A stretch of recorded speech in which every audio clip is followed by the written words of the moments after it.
So hey guys, welcome to my YouTube channel. और हम काफ़ी टाइम से अपना ट्रिप प्लान कर रहे थे। हम निकल गए हैं गोरखपुर से भोपाल की ओर होते हुए मध्य प्रदेश के प्यारे प्यारे इन सुनहरे सुनहरे वादियों को देखते हुए। आपका भी मन कर रहा होगा ना आने का। कोई नहीं, मैं आपको बता देती हूँ, फिर आप नेक्स्ट टाइम ज़रूर आना यहाँ पे। और हम प्यारे प्यारे इन वादियों को देखते देखते पहुँच चुके हैं गैस उज्जैन जंक्शन, जहाँ पे विराजते हैं हमारे महाकाल। और माई सेल्फ, ये मेरे दीदी का चैनल है और ब्लॉगिंग का काम तो मैं ही करती हूँ, आपको पता है। और ये रही मैं क्यूट। और मैं हमारे साथ और लोग हैं, जैसे कि ये लंबी चौड़ी सेना। हम सब यहाँ पे इसलिए बैठे हैं क्योंकि हमें ना अभी होटल ढूंढना है, ताकि हमारी जो ट्रेन की थकान है वो उतर सके। हमारे ट्रिप में काफ़ी बच्चे हैं और होटल मिल चुका है, और अब हम होटल की तरफ प्रस्थान करेंगे। होटल मिलने के बाद सुबह 4 बजे मेरी दीदियों ने मुझे उठा दिया ज़बरदस्ती, क्योंकि उन्हें था जल्दी उठो, जल्दी तैयार हो, जल्दी निकलो। और ये देखो, खुद बैठी पड़े हैं सब लोग, देख लो देख लो। और ये मेरा बच्चा, मतलब क्या ही बताए, ये तो होता है, छोटों को सबसे ज़्यादा बोलता है, लेकिन मैं सबसे पहले तैयार हो गई। ये देखो, सबसे लेट टूटने वाले भी ना सबसे पहले तैयार हो जाते हैं, जैसे कि मैं। और फिर हम लोग बढ़ते हैं। हमारे प्लान में थोड़ा सा चेंज आ गया, क्योंकि हम पहले ओमकारेश्वर जाएंगे, जिसके लिए हमने गाड़ियों को बुक कर लिया है। ये रही हमारी गाड़ी, जो नई नवेली है, एकदम झकास। और हम अब इसमें बैठते हैं। मैंने हमेशा से विंडो सीट रिजर्व किया, क्योंकि मुझे थोड़ी सी प्रॉब्लम होती है, इसलिए विंडो सीट पे मेरा हक है, ताकि नज़ारे भी मैं आपको दिखा सकूं। ये देखिए, ये महाकाल की गलियां हैं, और यहाँ पे आपको कदम कदम पे होटल्स और हर चीज़ें मिल जाएंगी। ये हमारी पूरी फैमिली ट्रिप जो बैठ चुकी है और मज़े कर रही है। रास्ते के ये प्यारे प्यारे सुनहरे सुनहरे आपके जो भी वादियाँ दिख रही है ना, वो आपको क्रेज़ी कर देंगी। मैं बिल्कुल सही बोल रही हूँ, इतने प्यारे प्यारे नज़ारे, मतलब क्या ही बताऊँ। मैं तो एकदम पता ही नहीं चला कि कब वो पूरा टाइम कट गया।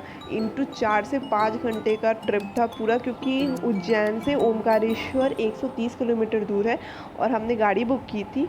और काफ़ी अच्छा घुमावदार जलेबी नुमा मोड़ थे, और मैं इन मोड़ों को याद नहीं करना चाहती। वैसे तो बहुत अच्छा एक्सपीरियंस नहीं रहा मेरा, क्योंकि मुझे थोड़ी सी दिक्कत होती है, मोशन सिकनेस की प्रॉब्लम है मुझे। तो जब भी ये मुड़ रहा था ना, तो मेरे सर में बहुत दर्द हो रहा था।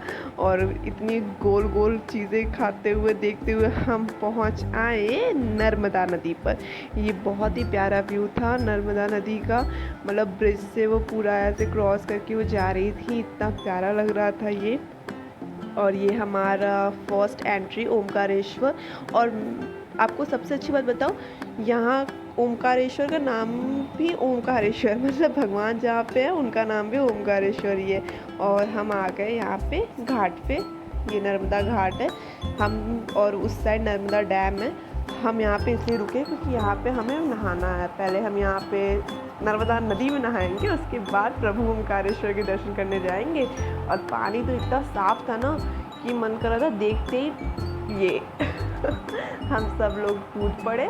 और पानी इतना ठंडा, इतना साफ, मतलब क्या ही बताऊँ, बहुत मज़ा आ रहा था। बच्चे तो हमारे सारे अंदर चले गए थे और निकलने का नाम ही नहीं ले रहे थे। और हमने बहुत मज़े किए, एक दूसरे के ऊपर पानी फेंक फेंक के नहाए, फ़ोटोज़ क्लिक कराई, बहुत मज़ा आया। और सबसे अच्छी बात ये, नर्मदा नदी काफ़ी देखने में साफ़ सुथरी है। वैसे तो आपको पता है इंडिया में हालत कैसी है नदियों की। और आपको पता है, जैसे ही हम बाहर निकले ना, वैसे ये देखो, बारिश, इतनी तेज़ बारिश से लग रहा था नर्मदा में या स्वयं हमें आशीर्वाद देने आ गई हूँ। और पूरा कचट हो गया था, मतलब होता है ना बारिश के बाद थोड़ा कहीं भी घूमने जाओ तो ऐसे कच कच में थोड़ा अजीब लगता है, पर कोई बात नहीं, अच्छा ही था। और फिर हम उसी कच कच में चले गए। वैसे सब तरफ पूरा एकदम गीला ही हो चुका था, ये देखिए मैं दिखा भी सकती हूँ। तो अब क्या कर सकते हैं, उसी में जाना पड़ा, कोई बात नहीं, चलते हैं, क्योंकि भगवान बुला रहे थे। ये प्रवेश द्वार में हम चलते हुए। और सबसे अच्छी बात ये कि यहाँ पे इतना दूर होने के बावजूद इतने श्रद्धालु आए हुए थे, मतलब ये हमारी आस्था को दिखाता है कि शिव जहाँ भी हो, उनके शिवगढ़, उनके भक्त वहाँ पहुँच ही जाएंगे, चाहे वो कहीं भी हो, चाहे वो कैलाश पर्वत पे ही क्यों ना हो, लोग कोशिश ज़रूर करेंगे चढ़ने की। और काफ़ी अच्छा लग रहा था हमें। ये देखिए, ये हमारा एक ब्रिज है, ब्रिज को ही पार करके जाना पड़ता है उस पार। और यहाँ से भी बहुत अच्छा व्यू दिखता है नर्मदा माता का, पूरा दोनों तरफ आप देख सकते हो।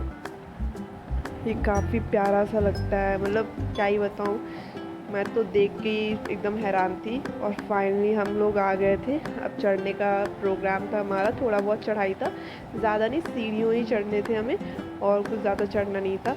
लेकिन बहुत सारी भीड़ थी, इसलिए आराम आराम से। और स्लिपरी वे तो बहुत था, मतलब इतना स्लिपरी वे था ना कि अगर ध्यान ना दो तो इंसान तुरंत स्लिप करके नीचे आ जाए, इतना स्लिपरी वे था।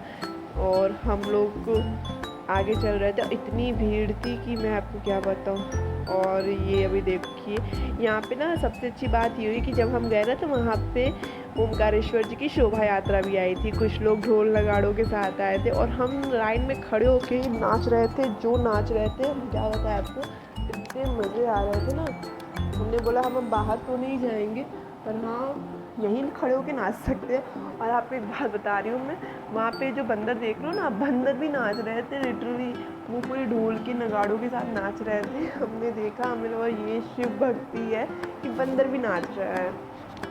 आप देख सकते हो, वो इतना हड़कंप मचा रहे थे कि हम क्या ही बताएं। और ये पूरा व्यू बहुत प्यारा लग रहा था।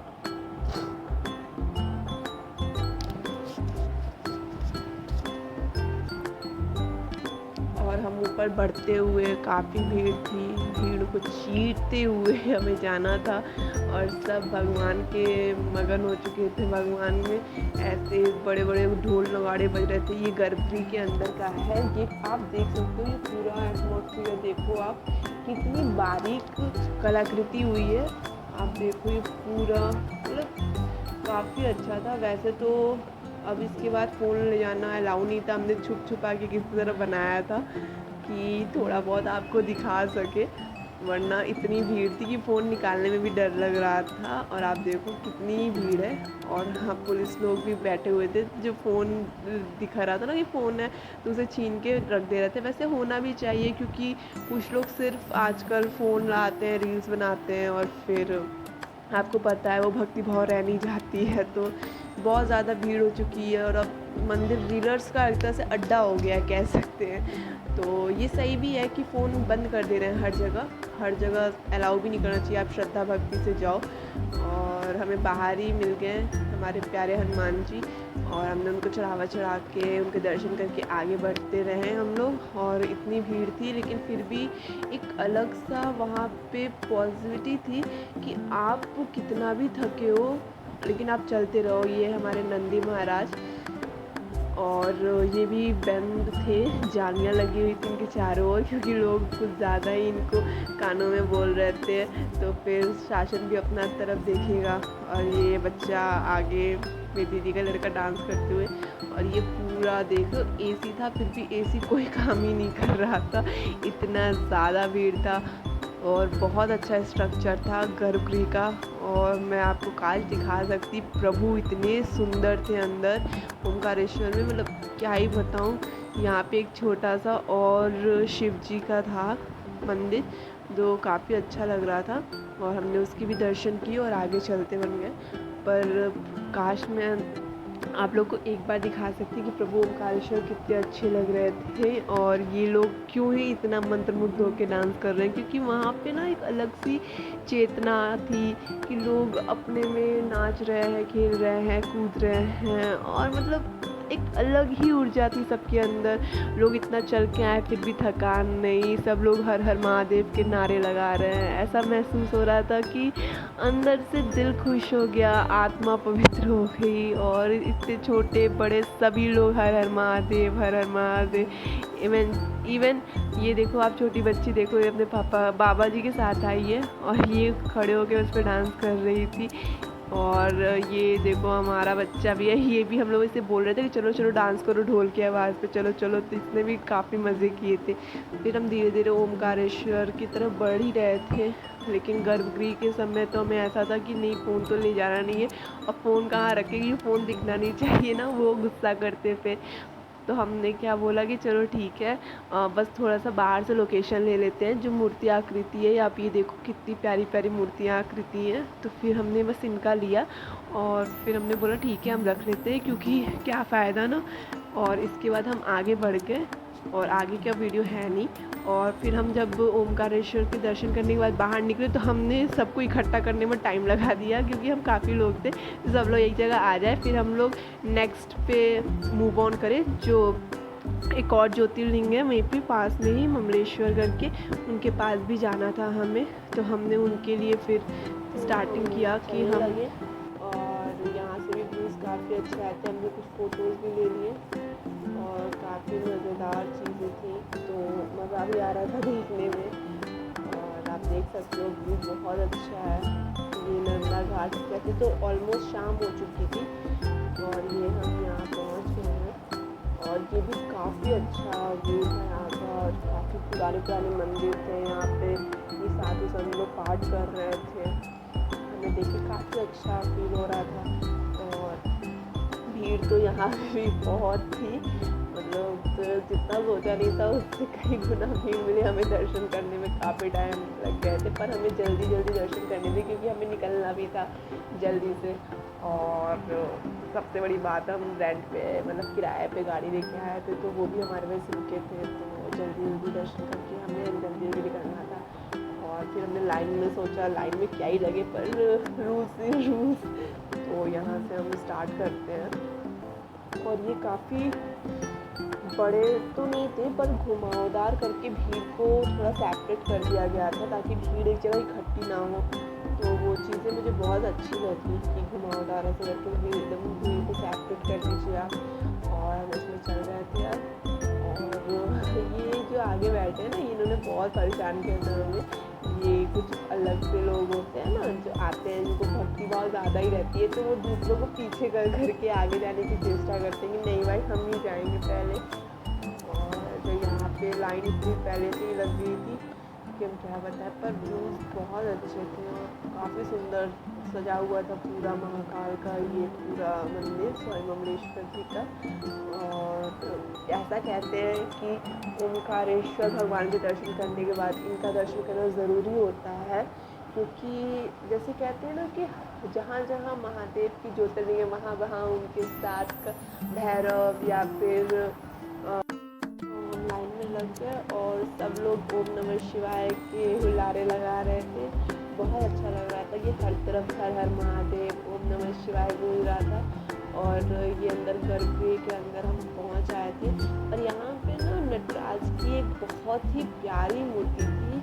मतलब इसमें इतना ही इनोसेंस इस मूर्ति पे फेस पे लग रहा था। आप देखो नटराज की जो मूर्ति यहाँ पे आप देख रहे हो ना, ये काफ़ी ही प्रिटी थी। मतलब इतना ऐसा लग रहा था मंत्रमुग्ध होके, जो एक साधना में क्या था नृत्य है, ये वही नृत्य कर रहे हैं। मतलब इतना इनोसेंट सा फेस इसमें लग रहा था कि हम देखते रह गए कि नटराज की ये भी मूर्ति हो सकती है। वैसे तो हमने नटराज को हमेशा एक रौद्र रूप में डांस करते देखा है, पर ये अलग ही मूर्ति थी, जिसमें उनका इसमें भावना झलक रही थी, इनोसेंस उनके फेस पे बहुत ज़्यादा थी।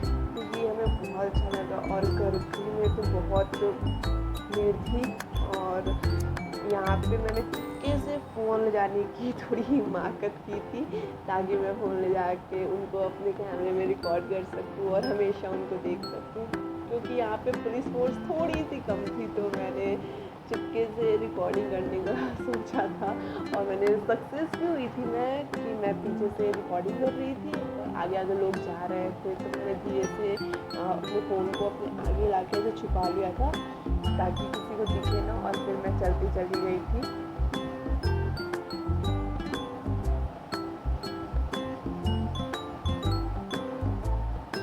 और ये मेरे सामने पता नहीं क्या ही लोग काम करने लगे थे।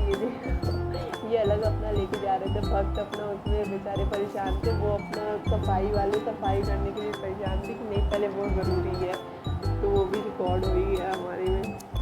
और यहाँ पे जो ज्योतिर्लिंग है वो बहुत श्वेतनुमा है, मतलब काफ़ी एक जगह स्थित है। ये थोड़ी सी झलक होगी, बाकी पंडित जी ने मुझे देख लिया तो उन्होंने बोला